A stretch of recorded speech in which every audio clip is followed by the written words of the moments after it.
Welcome everyone to the second Sunday of Advent. And are we beginning to feel a little more, we're in the Christmas spirit right now? I think so, a little more of it in the air, don't you think? So I know what's helping me is reading the devotional with all about the Christmas carols. I've been really enjoying that. And Mr. Peter, what's your favorite Christmas carol? I believe that'd be Oh Holy Night, Miss Kathy. Well, makes me cry. It makes you cry. Well, you know what? It's my favorite too. So we'll get to listen to that together. Today's lesson, we're going to look at one of the stories surrounding Jesus' birth.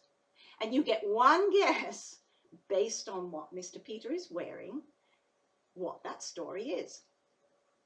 What's the story? It's about shepherds, Miss Kathy. It's the story of the shepherds in the fields abiding, watching over their flocks by night. It's a wonderful story found in the Gospel of Luke. So let's jump right in and read it. For the shepherds in the fields around Bethlehem, that night began like any other night. They must take good care of their sheep, because soon they would be sold in the nearby capital of Jerusalem. There they would be bought as offerings to God at the beautiful temple. They had to be in perfect condition, with no scratched ears or torn legs. As the shepherds kept guard, warming themselves at their fire, they told stories to while away the time and keep themselves awake.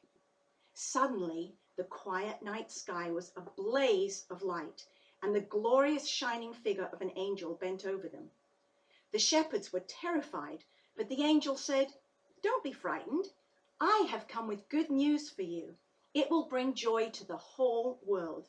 This very day, a baby was born in Bethlehem. He is Christ the Lord. Go and see him for yourselves. You will find him tightly wrapped and lying in a manger." At once the whole sky came alive with angels, and the air was filled with their singing. They poured out a hymn of praise and thankfulness to God.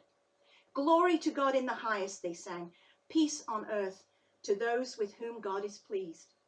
Then, as suddenly as they had come, the angels disappeared. Slowly the sky sank back into darkness and silence. The shepherds looked at one another, scarcely able to believe that they had not been dreaming. "Come on," they said. "Let's go and find out if it's true." They raced across the fields towards the sleeping town. When they found Joseph and Mary and saw the baby lying in the manger, they fell on their knees to worship him.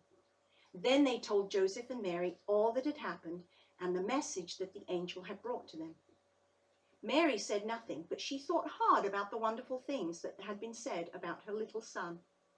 As the shepherds hurried back to their sheep, they could not help bursting out singing too, in praise of God. Everything had turned out just as the angel had said. You know, I bet you've heard that story lots and lots of times, maybe even been a shepherd in one of our plays at church. You know, we're almost at the point where maybe we don't appreciate the importance of the whole event. You know, shepherds in the field, angels showing up, going to see the baby. We know all about it. Except I think that there are some very interesting aspects of this story that we should look at maybe a little more closely. What exactly was the job of a shepherd? Taking care of the sheep, Miss Kathy. That's right, sheep and sometimes goats. Was it an easy job? It wasn't too bad. No, it was hard labor. Outside in all kinds of weather, moving the sheep to different pastures and protecting them from various wild animals. Mr. Peter, what kind of wild animals would they have had to fight off? Scary ones, Miss Kathy. Scary, I'm going to show the children here. All right, I'll hold the crook. Look at that. Oh, what is that? It's a jackal with a smile. A jackal. Okay, it's got some really big ears. All right. Is that a nasty one, huh? Ooh. Oh. What is that nasty animal? It's one of those nasty hyenas, Miss Kathy. A hyena. Got some big teeth there. All right, so that's what the shepherds were up against almost all the time. When the sheep themselves, they took a lot of looking after. Every day, the shepherd would inspect each one of his sheep to make sure they weren't injured or sick, so they were perfect when they took them to the temple. They had to make sure that nothing bad happened to them. That's right. They had to be constantly watching in case a sheep decided to wander off on its own, and they had to use the crook here to bring it back into the flock. Shepherds had very important jobs, but they weren't necessarily thought of as important people. Even though they were essential, they weren't always held in the highest regard, as would maybe a merchant or a landowner, and certainly not a ruler, which is what makes it so startling that God would send his heavenly messengers to the shepherds first. Why would he do that? Well, you could say they were the only ones awake, right, in the night. Everyone else in Bethlehem was sleeping. But I think it's more than that. These were rough men with tough jobs, but their hearts were open to hearing the good news that the Messiah had been born. God knew that these men would accept the angel's message and check it out for themselves without hesitation. They didn't have to worry that their own position might be jeopardized, which is what happened with King Herod, but that's another story. They were just simple, humble men who chose to believe that what they had heard was true. Remember a while back we did a lesson on angels? It was really quite fascinating, I thought. And we noticed that at any time a true angel of the Lord appears, what does he say? Fear not, Miss Kathy. That's right. Don't be afraid.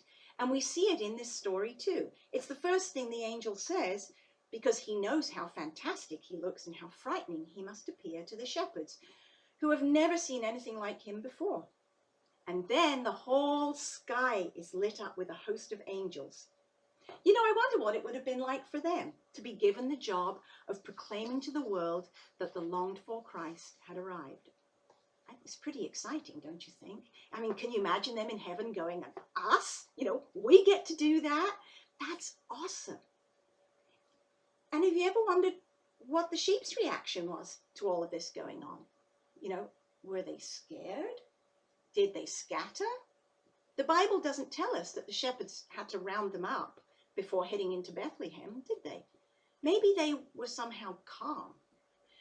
That would be a really good discussion point that if we were all together, we could talk about it. I bet you kids would come up with some really good ideas as to what happened to the sheep and what they did.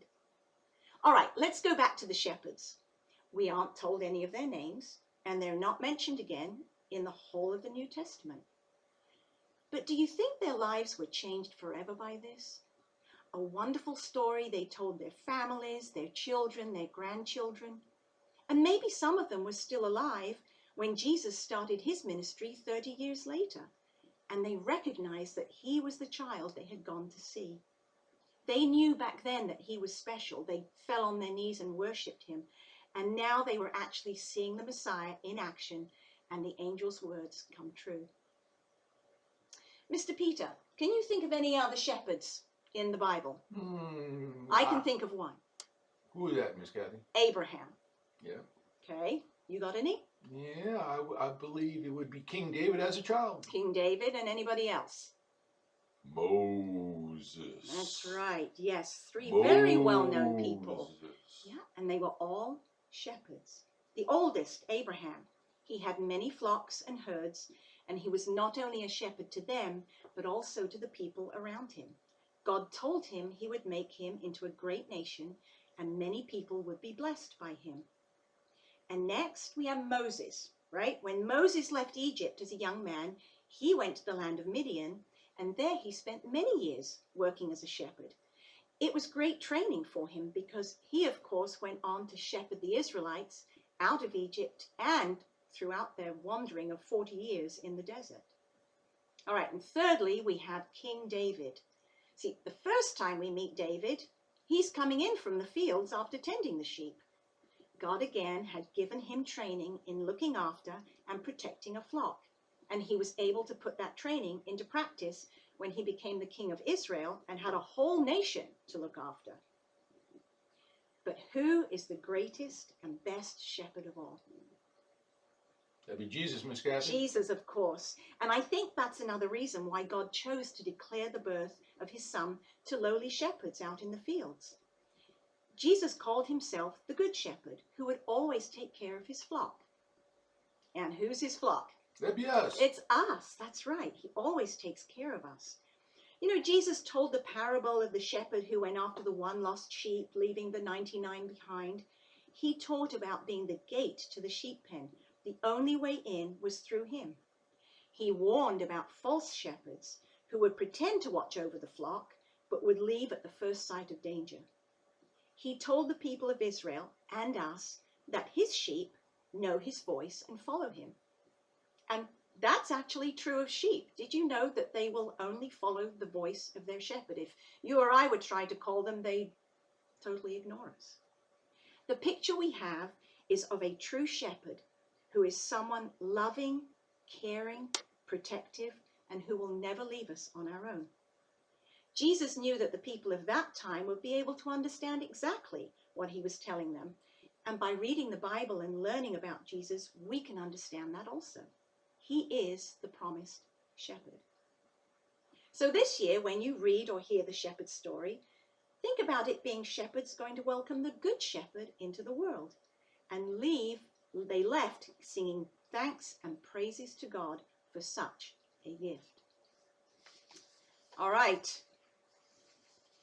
We're going to do our next candle on the Advent calendar. We've already got the first one. We lit that last week. It's the purple one for hope, and it's the prophet's candle. I'll hold the crook. This week, we light the blue candle. This one stands for faith, which is what the shepherds displayed, and is called the Bethlehem candle. There we go. 2 of them lit. All right, Mr. Peter, are you ready to go and round up some sheep? Yes. Or maybe a couple of cats, because that's all we have. But this week, perhaps one of the Christmas carols you can sing is While Shepherds Watch Their Flocks by Night. And if you know anybody that may never have heard the story of the shepherds, perhaps you could tell them that too. That would be good. All right, don't forget to work on your Advent activities from Mrs. Murray, and be sure to follow the Good Shepherd Jesus in everything you do. Well, that's our lesson for this week. We miss you. We love you. We'll see you soon. Please take care. Bye. And we'll see you next week. God bless. Bye-bye.